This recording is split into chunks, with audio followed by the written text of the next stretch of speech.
All right, welcome back. September is Prostate Cancer Awareness Month, and according to the American Cancer Society, prostate cancer is the second leading cause of cancer death in American men. Joining me from the Palm Beach County Health Network is Dr. Joshua Ju. Thank you so much, doctor, for being with us. I was telling people in here, this is very personal to me. I lost my grandfather to prostate cancer, and so I always think of it as being something that's so preventable. Right. And so that's what I want to talk about today, a little bit about how this cancer is detected, how it's treated, and how we can catch it early. Of course. Well, I'm sorry to hear about your grandfather.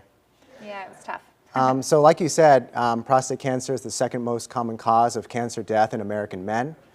Approximately 1 in 8 men will be diagnosed with prostate cancer during their lifetime. However, about 1 in 45 men will die from prostate cancer. Prostate cancer is usually detected by an elevated PSA level. And what age should men say to their doctor, even though their doctor should, suggest this, but they should make sure that they're getting that PSA test? There's been some controversy about the value of PSA screening in the past. However, most urologists agree that PSA screening should begin at age 40 for men at high risk for developing prostate cancer, and age 45 for men at an average risk of developing prostate cancer. MRI is also commonly used now in the workup of an elevated PSA level. And so if detected early, is it a pretty easy cancer to treat? That depends on the grade and stage of the prostate cancer. So the grade is how aggressive the tumor biology is, and the stage is how much the cancer is spread at the time of diagnosis. Luckily, most men will die with their prostate cancer, meaning they get to enjoy their good quality of life, everyday activities, rather than die from prostate cancer. That being said, it's very important to accurately diagnose the prostate cancer so that the appropriate treatments can be offered. Undertreatment will not appropriately cure the patient of prostate cancer, while overtreatment will expose the patient to unnecessary side effects. Okay, so let's say that maybe you're 42 and all of a sudden you're like, oh, haven't had that screening, but what would be perhaps a red flag or something that you may notice as a male that, yeah, maybe I need to get this checked? Of course.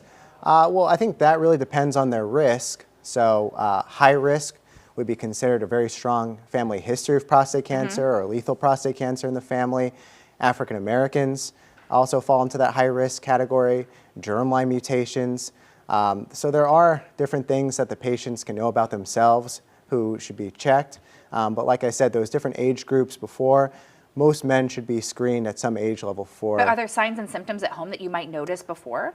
Unfortunately not. Okay. So that's really where the exam by your physician and hopefully a urologic surgeon comes into play, as well as that PSA screening test, which is a blood test. All right, well, us women have to do lots of screenings and tests all through, so that's just the least you can do for us women out there. But at the end of the day, a lot of times it's an awkward conversation, and a lot of times men neglect their health care. And so how do we start that conversation? What do we need to say to our husbands, our brothers, our fathers about making sure they're doing this? So like you said, women have an OBGYN that they regularly see for women's health.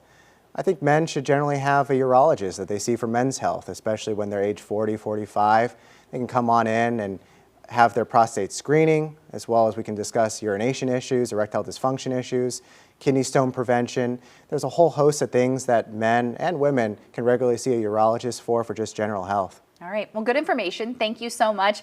Like I said, us women have to do it all the time, once a year at least. So it's the least you can do. So thank you. Good information. We appreciate it. If you would like to know more information about this and perhaps help the men in your life, go to our website, WPBF.com, and you can search Prostate Cancer Awareness Month. It's going to take you to a website with a plethora of information.